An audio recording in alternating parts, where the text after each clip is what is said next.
नमस्ते दोस्तों, आप सब कैसे हैं? हमारी रामायण कथा प्रवास में आज हम एक और अद्भुत और हृदयस्पर्शी प्रसंग तक पहुंच चुके हैं। पिछले एपिसोड में हमने देखा कि हनुमान जी कितनी बाधाओं को पार करके अंत में अशोक वाटिका में माता सीता को ढूंढ लेते हैं।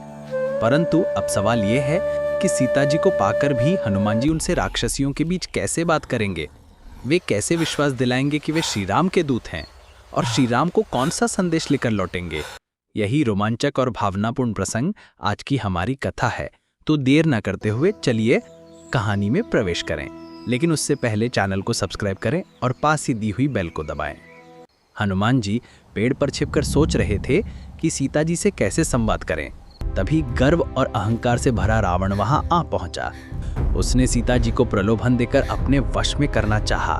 मैं तुम्हें लंका की महारानी बनाऊंगा, अपनी सभी पत्नियों में तुम्हें सबसे ऊपर स्थान दूंगा। परंतु हमारी माता सीता ने खास का तिनका उठाकर कहा, नीच, मेरे श्री राम के सामने तू क्या है?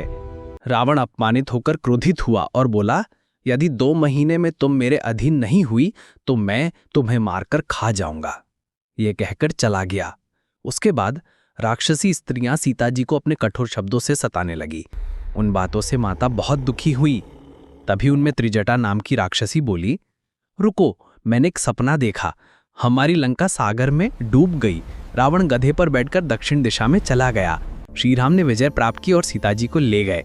यदि हमें अच्छा चाहिए तो हमें सीता जी की शरण में जाना चाहिए। ये सुनकर राक्षसियां भयभीत होकर दूर हट गई। राक्षसियां शांत हुईं तो हनुमान जी को ये उचित समय लगा, परंतु वे नहीं चाहते थे कि माता उन्हें देखकर डरें। इसलिए धीरे धीरे मधुर स्वर में श्री राम की कथा गाना शुरू किया। कथा सुनकर सीता जी को आश्चर्य और आनंद हुआ। ये कौन है जो मेरे स्वामी की कथा यहाँ गा रहा है? उन्होंने ऊपर देखा। तब हनुमान जी विनम्रता से नीचे उतरकर प्रणाम करते हुए बोले, माँ, मैं श्री रामचंद्र जी का सेवक हूँ। मेरा नाम हनुमान है। माता सीता ने पहले विश्वास नहीं किया। उन्हें शंका हुई कि ये भी रावण की कोई माया न हो।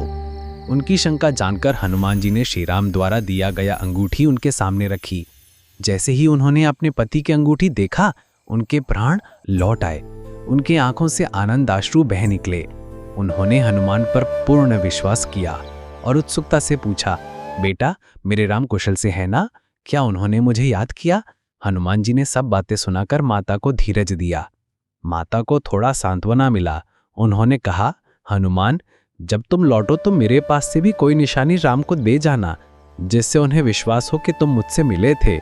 यह कहकर उन्होंने अपने जटाओं में छिपाकर रखा हुआ चूड़ामणि निकालकर हनुमान जी को दिया।